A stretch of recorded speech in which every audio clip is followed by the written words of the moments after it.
तो मेरे last Q&A video में मैंने कई सारे क्वेश्चन किया सोनेट और Hyundai वेन्यू से रिलेटेड लिए थे एंड उसमें कुछ लोगों ने बहुत सारे क्वेश्चन उस वीडियो के कमेंट सेक्शन में पूछे थे Hyundai वेन्यू और सोनेट के IMT वेरिएंट्स के बारे में। मतलब बेसिकली लोगों को IMT ट्रांसमिशन के बारे में कन्फ्यूज़न है। कई लोगों ने क्वेश्चंस पूछे कि IMT ट्रांसमिशन जो है ये कि क्या है, इसकी मैकेनिज्म क्या है, क्या ये रिलायबल है, क्या ये खरीदना चाहिए, क्या ये सेंसिबल डिसीजन हो सकता है ऑटोमेटिक या मैनुअल के ऊपर, क्योंकि बहुत सारी कन्फ्यूज़न आ रही है इससे रिलेटेड। तो मैंने सोचा इस पर एक टोटल वीडियो बना दूं क्योंकि काफ़ी सारी चीज़ें हैं इसके बारे में बताने को।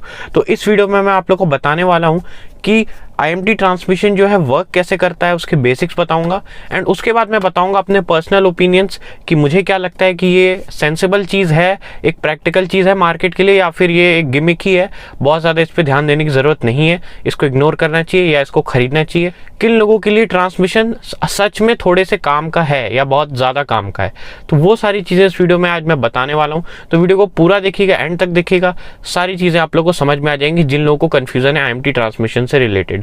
तो चलिए वीडियो को स्टार्ट करते हैं। तो हेलो फ्रेंड्स, कैसे हैं आप लोग, एंड ये चैनल को सब्सक्राइब कर लीजिएगा अगर वीडियो अच्छा लगता है तो। एंड मुझे इंस्टाग्राम पे आप फॉलो कर सकते हैं _कृष्णापुरी। मैंने नई आईडी अपनी बना ली अब, जो सारे लोग जिस पे मुझे फॉलो कर सकते हैं, तो उसका डिस्क्रिप्शन में लिंक है, आप उससे जाके मुझे फॉलो भी कर सकते हैं। तो चलिए वीडियो को स्टार्ट करते हैं। तो अब अगर मैं आप लोगों को बताऊं कि IMT ट्रांसमिशन वर्क कैसे करता है तो मैं आपको बता देता हूं, क्योंकि उसके लिए कोई अलग से IMT ट्रांसमिशन की ज़रूरत नहीं है। मैं अपने ही कार के ट्रांसमिशन पे आप लोग को समझा सकता हूं। तो नॉर्मली ऐसा ही गियर बॉक्स आपको देखने को मिलेगा किया सोनेट और वेन्यू में, तो यही गियर बॉक्स आपको देखने को मिलेगा। एंड इसमें क्या होगा, बस यहाँ पर जो आपको क्लच पेडल दिख रहा है, ये क्लच पेडल नहीं होगा उनमें, बस इतना सा फ़र्क आने वाला है। तो ये क्लच पेडल नहीं होगा, बस उसमें क्या है जो Hyundai और बाकी सारी ब्रांड्स बता रहे हैं, जिसका सबसे बड़ा फीचर जो इंट्रोड्यूस कर रहे हैं कि इसमें क्लच लेस है, आपको क्लच नहीं दबाना है। तो ये वर्क कैसे करता है, तो सबसे पहले मैं आप लोग को बता दूं कि हम लोग जब मैनुअली गियर शिफ्ट करते हैं तो हम क्लच को एंगेज करते हैं एंड फिर उसके बाद गियर शिफ्ट कर देते हैं। तो जब हम गियर शिफ्ट कर देते हैं तो उस वक्त हम लोग पे सारी चीज़ें हम लोग पे डिपेंड करती हैं। रेव मैचिंग हो, कोई भी चीज़, सब हम लोग मैनुअली करते हैं। अगर आप मान लीजिए यहाँ पे फर्स्ट गियर में मैं चल रहा हूँ एंड यहाँ पे मेरी स्पीड है 20 से मैं डायरेक्ट सेकेंड गियर डाल देता हूँ तो मेरे RPM से ऑलरेडी लो हो जाएंगे, क्योंकि गियर जो है हाइयर मैं डाल रहा हूँ। तो वैसे ही इसमें होता है। इसमें क्या होता है, ये जो गियर बॉक्स होता है ये केवल सिग्नल देने का काम करता है, इससे आपका गियर नहीं लगता है तुरंत। आपको क्या करना होता है, जैसे आप फर्स्ट गियर में हैं, आपने सेकंड डालना है, जैसे ही गियर आपको सेकंड डालना है तो आप फर्स्ट से डायरेक्टली आप सेकंड में आ जाएंगे। जब आप सेकंड में आ जाएंगे उसके बाद जो है हाफ सेकंड में आगे जो मोटर्स लगी हैं, जो इसमें सेंसर्स लगे होते हैं गियर बॉक्स में, वो सेंसर सेंस करते हैं एंड उसके बाद पहले कार की रेव्स मैच करते हैं। क्योंकि रेव्स अगर मैच नहीं होंगी तो जैसे कई लोग, आप लोग गियर बदलते होंगे कभी कभार, जैसे थर्ड से डायरेक्ट फर्स्ट में आ गए तो बहुत ज़ोर से एक झटका सा आता है, जो कार स्ट्रॉल सी कर जाती है, कई बार बंद भी हो जाती है। तो वो चीज़ें मैनुअल में हो जाती है, बट IMT में उसको अवॉइड करने के लिए पहले यहाँ पे रेव मैचिंग करता है, इंजन रेव मैच करता है हाफ सेकंड में, उसके बाद क्लच इंगेज होता है ना, आपका गियर जो है लग जाता है। तो इस तरीके से काम करता है IMT ट्रांसमिशन। तो इसीलिए इसमें क्लच की ज़रूरत नहीं पड़ती, क्योंकि वो इलेक्ट्रॉनिकली लग जाता है। यहाँ पे सेंसर्स होते हैं, यहाँ से केवल कमांड जाती है कि आपने थर्ड डाल दिया तो उसको पता चलता है अच्छा थर्ड गियर लग गया, तो तुरंत वो रेव मैच करता है आपकी, उसके बाद वो क्लच इंगेज करके आपका गियर डाल देता है। तो इतना सा है डिफरेंस IMT और मैनुअल में।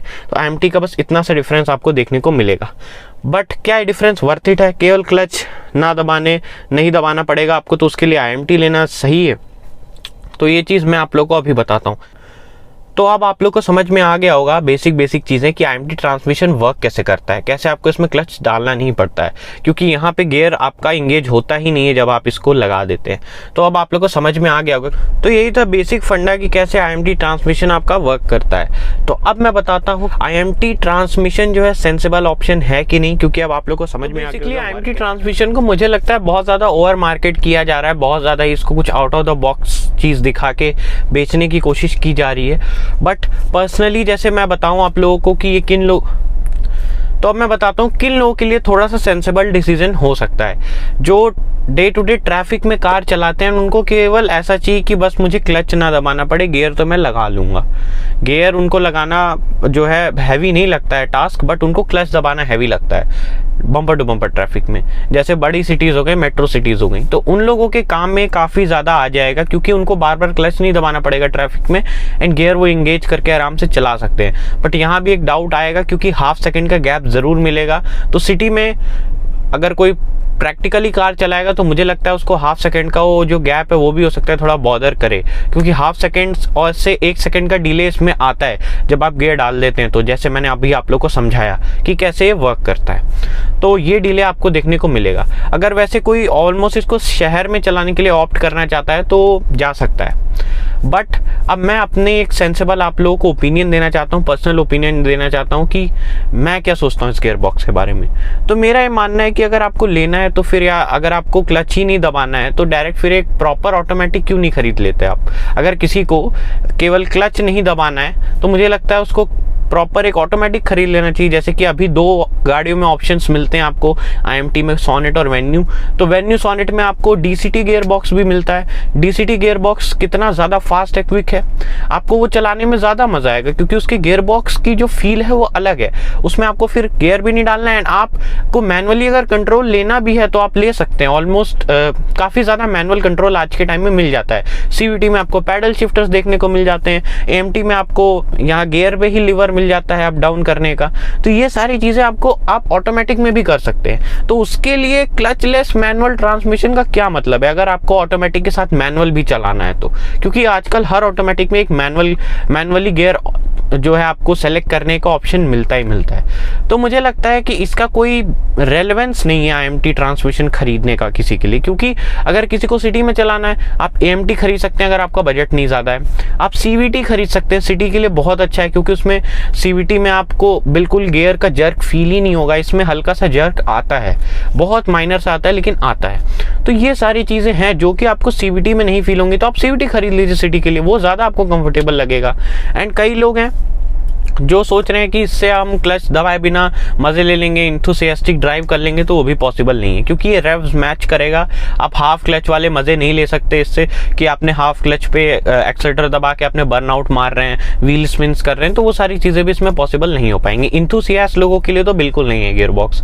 जो कन्वीनियंस थोड़ी सी ढूंढ रहे हैं उनके लिए हो सकता है गियर बॉक्स, बट उनके लिए भी और ज़्यादा कन्वीनियंट चीज़ें जब मार्केट में अवेलेबल हैं तो इस पर जाने का क्या मतलब है कि आपको गियर डालना ही पड़ेगा।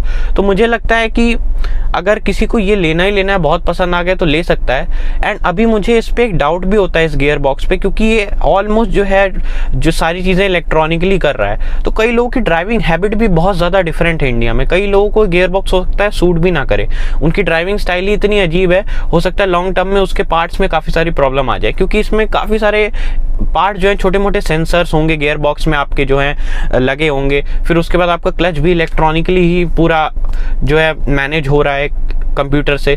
तो वो सारी चीज़ें हैं, वो देखनी है 1-2 साल में फ्यूचर में कि वो वर्क भी कैसे करती हैं। तो मुझे लगता है कि जब आपके पास एक बहुत ज़्यादा कन्वीनियंट ऑप्शंस हैं, ऑलरेडी टॉर्क कन्वर्टर हैं, कई गाड़ियों में टॉर्क कन्वर्टर आ रहे हैं, DCT आ रहे हैं, CVT आ रहे हैं, AMT तो मैं कह सकता हूँ AMT से थोड़ा सा बेटर हो जाता है, क्योंकि AMT में जर्क्स ज़्यादा लगते हैं, but almost automatic gear box के आपको ऑप्शन देखने को मिलते हैं। तो क्यों आपको IMT पे जाना है, क्योंकि इसका कोई रेलेवेंस ही नहीं, कि क्लच नहीं है, बाकी आपको गियर डालना ही है। तो उससे अच्छा आप पूरा ही एकदम गियरलेस और बहुत ज़्यादा इंथुसियास्टिक ड्राइव कर सकते हैं आप DCT में। वेन्यू DCT ले लीजिए, उसको आप चला लीजिए, आपको अलग मज़ा आएगा।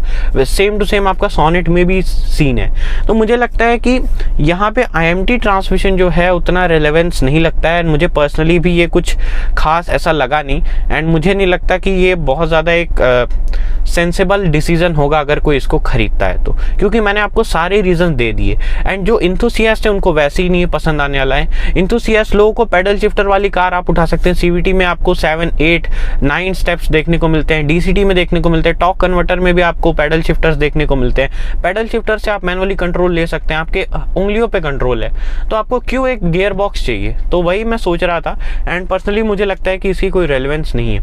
एंड किसी को लेना ही लेना है अब जिनका शौक चढ़ गया है देख के तो वो ले सकते हैं। बट मुझे लगता है AMT और इससे प्राइस डिफरेंस थोड़ा सा ज़्यादा है। बट आपको अगर एक ट्रू एक्सपीरियंस लेना है तो या तो आप मैनुअल ले लीजिए या तो एक प्रॉपर ऑटोमेटिक ले लीजिए। IMT और ये AMT को भी मैं उतना रिकमेंड नहीं करता हूँ। ये दोनों गियर बॉक्स मुझे नहीं लगे बहुत ज़्यादा सेंसेबल है। चीपर ऑप्शंस हैं तो जिनका बजट नहीं जा रहा है वो ले सकते हैं। बट लोअर बजट्स में भी आजकल CVT कार्स अवेलेबल हैं। 8-9 लाख में आपको 9 to 10 के बीच में आपको मिल जाएगी अमेज एंड और भी कार्स हैं जैसे डैटसन गो में आ रहा है CVT। तो ऐसे प्रॉपर ऑटोमेटिक्स भी अंडर 10 लाख अब आने लगे तो लोग उन पे भी जा सकते हैं। बट मुझे नहीं लगता कि IMT ट्रांसमिशन का आपको रेलेवेंस है। तो आप लोग की क्या और ज़्यादा क्वेरीज हैं, मैंने ऑलमोस्ट सारी चीज़ें यहाँ पे बता दी हैं, सबके हिसाब से बता दिया है।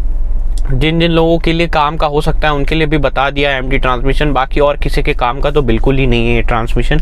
तो आप लोग को ये वीडियो कैसा लगा, आप लोगों की क्या ओपिनियंस हैं IMT ट्रांसमिशन पे, जो लोग इस वीडियो को देख रहे हैं कमेंट सेक्शन में आप लोग बता सकते हैं। एंड अगर आप मेरे किसी पॉइंट से डिसएग्री करते हैं तो वो भी लिख सकते हैं, क्योंकि कई इसमें चीज़ें मैंने अपनी पर्सनल ओपिनियंस भी शेयर की हैं। तो आपको अगर वो चीज़ आज से आप डिसएग्री करते हैं तो प्लीज़ उसको ज़रूर लिखिएगा, ताकि मुझे भी समझ आए कि लोगों का और क्या पॉइंट ऑफ व्यू है IMT के बारे में। जिन लोगों को IMT से रिलेटेड कन्फ्यूजन्स हैं, ऐसा कोई वीडियो मुझे दिखा नहीं इंटरनेट पर, यूट्यूब पर, तो मुझे लगा ये वीडियो बनाना चाहिए। तो अगर आप लोगों के कोई भी और फ्रेंड्स हैं, फैमिली में हैं, उनको अगर डाउट्स हैं इस गियर बॉक्स को लेके एंड वो ख़रीदना चाह रहे हैं तो उनको प्लीज़ ये वीडियो शेयर करिएगा, ताकि उनको भी पता लगे कि इस गियर बॉक्स की क्या रेलेवेंस है, किन लोगों के काम का है। तो यही था आज के इस वीडियो में। एंड वीडियो को लाइक कर सकते हैं, आप चैनल को सब्सक्राइब कर सकते हैं। मैं मिलता हूँ आप लोगों से नेक्स्ट वीडियो में। तब तक के लिए सीट बेल्ट पहनिए, हेलमेट पहनिए एंड सेफ चलिए। Good bye.